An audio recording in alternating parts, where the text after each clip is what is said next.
അടുത്തൊരു പ്രോബ്ലം കഴിഞ്ഞ പ്രോബ്ലം പോലെ തന്നെയാണ്, അതേ പ്രോബ്ലമാണ്. പക്ഷേ ഇവിടെ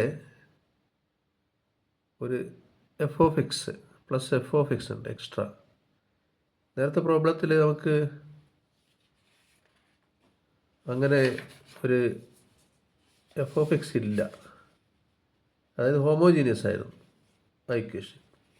പക്ഷേ ഇവിടെ അതേ ഇക്വേഷൻ തന്നെ, പക്ഷേ നോൺ ഹോമോജീനിയസ് ഒരു എഫ് ഓഫ് എക്സ് ഉണ്ട്. പക്ഷേ ആ എഫ് ഓഫ് എക്സ് ഏതാണ് കൃത്യമായൊരു ഫംഗ്ഷൻ പറഞ്ഞില്ല. അത് എഫ് ഓഫ് എക്സ് എക്സ് ആവാം അല്ലെങ്കിൽ 1 ആവാം. ആ രണ്ട് കേസ് വേറെ പരിശോധിക്കണം, അതവിടെ നിൽക്കട്ടെ. അപ്പോൾ ഇതാണ് ഇക്വേഷൻ.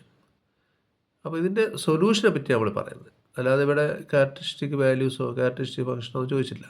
ഡയറക്റ്റ് സൊല്യൂഷൻ കാണാനാണ്, most general form of the സൊല്യൂഷനാണ് പറഞ്ഞത്. ഓക്കെ. അപ്പോൾ ഒരു കണ്ടീഷൻ പറയുന്നുണ്ട്, lambda not equal to plus or minus 1/π ആയിരിക്കണം എന്ന് പറയുന്നുണ്ട്. അപ്പോൾ ആ കേസിൽ എങ്ങനെയാണ് സൊല്യൂഷൻ വരിക എന്നുള്ളതാണ് പറയുന്നത്. 1/πയോ -1/πയോ വരരുത്, അല്ലാതെ ലാംഡയുടെ ഏത് വാല്യൂ വേണമെങ്കിൽ ആവാം. അങ്ങനെയാണ് ഇവിടെ ലാംഡയുടെ വാല്യൂ എങ്കിൽ ഇതിൻ്റെ സൊല്യൂഷൻ എങ്ങനെയായിരിക്കും എന്നുള്ളതാണ് ചോദിക്കുന്നത്. ഓക്കെ. എന്തായാലും ഗിവൺ ഫംഗ്ഷൻ എഴുതുമ്പോൾ ഇവിടെ നമുക്ക് എക്സ്പാൻഡ് ചെയ്യാം. ഇതിനെ സൈൻ എക്സ് പ്ലസ് സൈൻ എങ്ങനെ എക്സ്പാൻഡ് ചെയ്തിട്ട് എഴുതും. ഓക്കെ. ക്വസ്റ്റ്യൻ 1 എഴുതി. അപ്പോൾ നമ്മൾ കേർണൽ സെപ്പറബിളാണ്, ഇത് സെപ്പറബിളാണല്ലോ.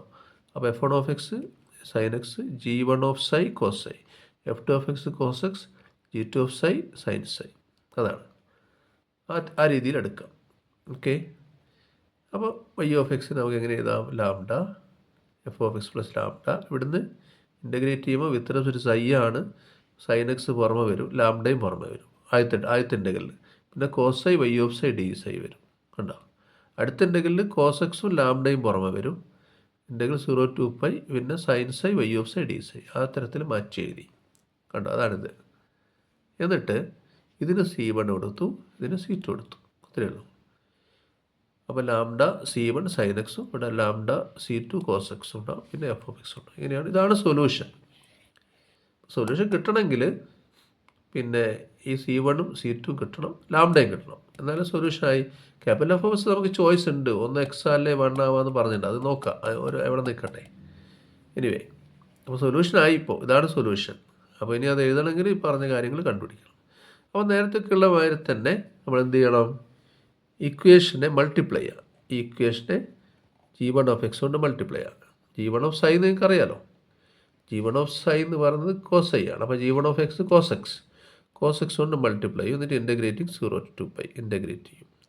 അങ്ങനെ ഇൻ്റഗ്രേറ്റ് ചെയ്താൽ എന്ത് കിട്ടും എന്നുള്ളതാണ്. അങ്ങനെ മൾട്ടിപ്ലൈ ചെയ്ത് ഇൻ്റഗ്രേറ്റ് ചെയ്യും. അപ്പോൾ ഇൻ്റഗ്രേറ്റ് മൾട്ടിപ്ലൈ ചെയ്യുമ്പോൾ ഇതാ കിട്ടും. ഈ സൈഡ് ഇക്വേഷൻ 2നെ y ഓഫ് എക്സിന് കോസ് എക്സ് കൊണ്ട് മൾട്ടിപ്ലൈ ഇൻ്റഗ്രേറ്റ്. ഇപ്പുറത്ത് എഫ് ഓഫ് എക്സിന് കോസ് എക്സ് കൊണ്ട് മൾട്ടിപ്ലൈ ഇൻ്റഗ്രേറ്റ്. ഇപ്പുറത്ത് ലാംഡ C1 കോൺസ്റ്റൻ്റ് ആണ്, സൈൻ എക്സിന് കോസ് എക്സ് കൊണ്ട് മൾട്ടിപ്ലൈ ചെയ്തു, എന്നിട്ട് ഇൻ്റഗ്രേറ്റ് ചെയ്തു. മറ്റേ ഇവിടെ ലാംഡ C2 കോൺസ്റ്റൻ്റ് ആണ്, കോസ് എക്സിന് കോസ് എക്സ് കൊണ്ട് മൾട്ടിപ്ലൈ ചെയ്തു, എന്നിട്ട് ഇൻ്റഗ്രേറ്റ് ചെയ്തു. അതവിടെ കാണിച്ച്. ഓക്കെ. അപ്പോൾ നേരത്തേക്കുള്ള പോലെ തന്നെ ലെഫ്റ്റ് സൈഡിൽ ഇത് C1 തന്നെയായിരിക്കും, ഇത് അങ്ങനെ തന്നെ എഴുതാം. ഇവിടെ ലാംഡ C1, പക്ഷേ ഇത് ഇൻ്റഗ്രൽ കാണാൻ നമുക്കറിയാം. അത് നേരത്തെ കണ്ട പോലെ ഇൻ്റഗ്രൽ കാണാം, ഇവിടെ അതുപോലെ ഇൻ്റഗ്രൽ കാണാൻ പറ്റും.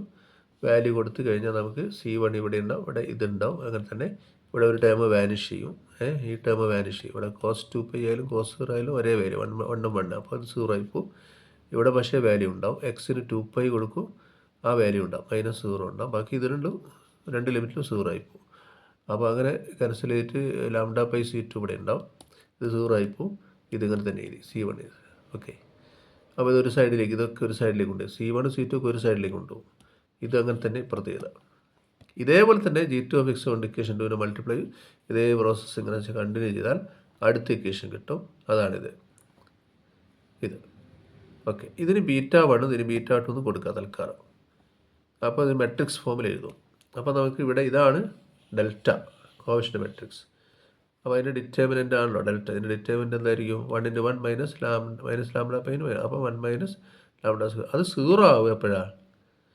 ഏത് ലാംഡയുടെ ഏത് വിലയ്ക്കാണ്? +or -1/π അല്ലേ? അപ്പോൾ ലാംഡ +or -1/π അല്ലെങ്കിലോ അത് 0 ആവില്ല. അതാണ്.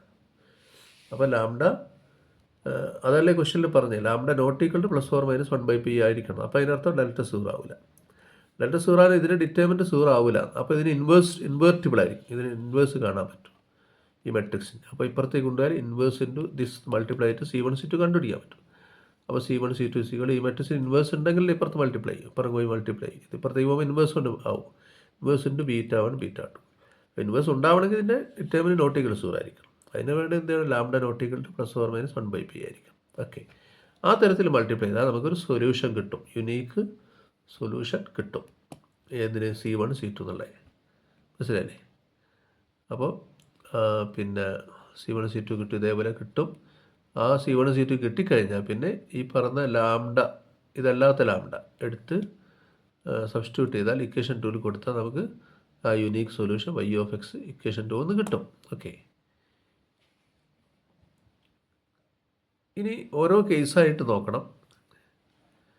f(x) x ആണെങ്കിൽ എന്ത് സംഭവിക്കും എന്നുള്ളത് നോക്കണം. f(x) x ആണെങ്കിൽ എന്തായിരിക്കും ഈ β1 എന്നിവിടെ കാൽക്കുലേറ്റ് ചെയ്യാം നമുക്ക്. ഇവിടെയല്ല, β1 β2 കാൽക്കുലേറ്റ് ചെയ്യുക. കാരണം β1 എന്നുള്ള ഫോർമുല നമുക്കറിയാലോ. β1 β2 ഇതാണ് β1, ഇത് β2. അപ്പോൾ β1 കാണാൻ f(x) എന്നുള്ള കേസ് എടുത്താൽ ഇവിടെ കാൽക്കുലേറ്റ് ചെയ്യാം. അതുപോലെ β2 ഇവിടെ f(x) കൊടുത്താൽ കാൽക്കുലേറ്റ് ചെയ്യാം. പ്രോഡക്റ്റ് റൂൾ ഉപയോഗിച്ച് കാൽക്കുലേറ്റ് ചെയ്യാം.